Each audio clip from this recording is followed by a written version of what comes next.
여러분, 세계 7대 불가사의 중 하나로 손꼽히는 모아이 석상. 이스터 섬에 세워진 이 거대한 석상들은 오랜 시간 동안 수많은 미스터리를 남기고 있습니다. 그들은 왜 세워졌을까요? 그리고 어떻게 이 거대한 돌들을 구해 세울 수 있었을까요? 오늘은 모아이 석상에 얽힌 미스터리와 숨겨진 이야기를 알아보겠습니다.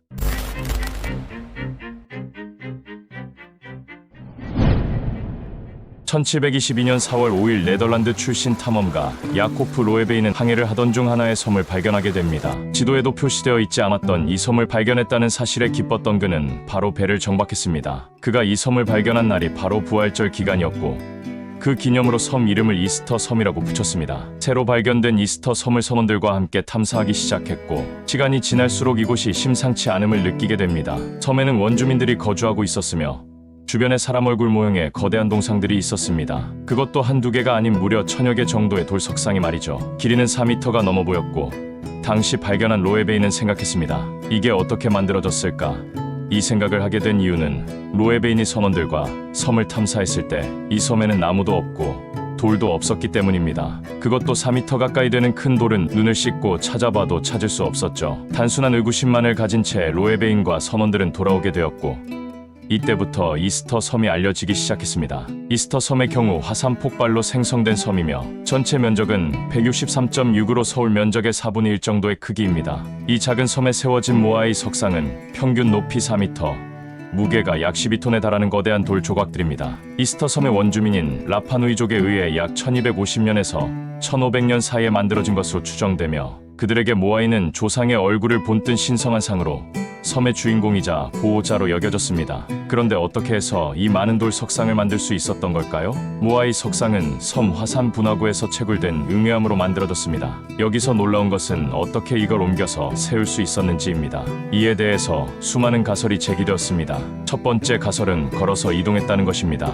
최근 연구자들이 모아이 석상은 걸어서 이동되었다는 주장을 내세웠고 2012년 7월 내셔널 지오그래픽에서 실험 영상을 공개했습니다. 영상 속에는 모아이 석상에 밧줄을 묶고 사람들이 양쪽으로 잡아당겨 마치 석상에 걷는 듯한 모습을 보여줬습니다. 실제로 이 실험은 성공적으로 이뤄졌으며 1시간에 100m 이동을 할 수 있었습니다. 하지만 모아이 석상은 무게가 90에서 100톤 이상인 것들도 있기 때문에 이것들을 로프로만 움직이기에는 석상 자체 손상이 컸을 것이라는 위험이 있습니다. 현재 세워져 있는 모아이 석상에는 밧줄에 쓸린 자국이나 흔적을 찾아볼 수 없으며 실제로 원주민들이 이 방법을 사용했다는 것을 증명할 길이 없습니다. 두 번째 가설은 외계인의 개입입니다. 이 가설에 힘을 실어준 것은 다름 아닌 책 한 권이었습니다. 1968년 에리 폰 다니켄의 신들의 전차에서 모아이 석상이 외계인의 작품이라는 주장이 나옵니다. 뒷받침 근거로는 첫째, 이동에 쓰였다는 나무의 존재 여부였습니다. 그 당시 원주민들이 나무를 굴려서 모아이 석상을 옮겼을 것이라는 의견이 많았습니다. 하지만 이 의견에 대한 반박으로 이스터 섬 자체가 나무 없는 초원지대며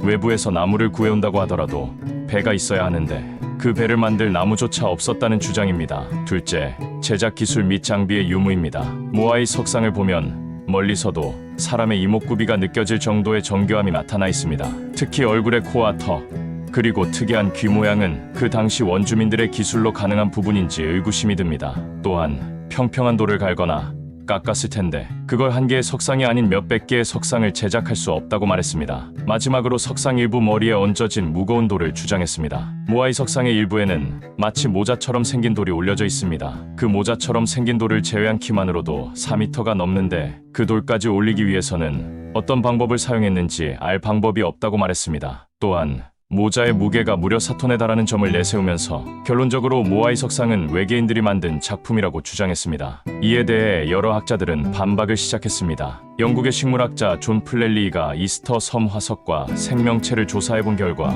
11세기에서 17세기 사이에는 나무가 울창한 지대였을 것이라 말했고 고고학자 프랑시스 마지에르는 모아이 석상이 충분히 조각할 수 있는 화산암이라는 점에서 에리히의 신들의 전차 내용을 반박했습니다. 하지만 이러한 명확한 근거를 가지고 반박했음에도 불구하고 에리의 책은 전 세계로 뻗어나가 베스트셀러가 되었으며 그의 주장을 믿는 사람들이 늘어났습니다. 대부분의 학자들이 외계인에 대한 가설은 신빙성이 없다고 말하며 근거 없는 주장일 뿐이라고 얘기합니다. 이 외에도 나무로 운반됐을 거라는 가설을 내세웠지만 실제로 시험을 시도해봤을 때 실패했고 고대 거인족들이 모아이 석상을 만들었을 것이라는 말이 나왔지만 거인족 실존에 대해서 정확한 증거가 나오지 않아 이 주장은 받아들이지 않았습니다. 이렇듯 가설은 많지만 확실하게 답을 내릴 수 없어서 마치 안개 낀 길을 걷는 듯한 답답함이 남아있던 그때 모아이 석상에 대한 충격적인 사실이 밝혀지게 됩니다. 석상을 발굴하던 사람들에게 보여지는 것만이 석상의 전체가 아닌 몸통이 따로 있다는 사실을 밝혀내게 됩니다. 알고 보니 땅 밑에 모아이 석상의 몸통이 묻어져 있던 것이지요. 이것으로 모아이 석상에 관해 나왔던 가설과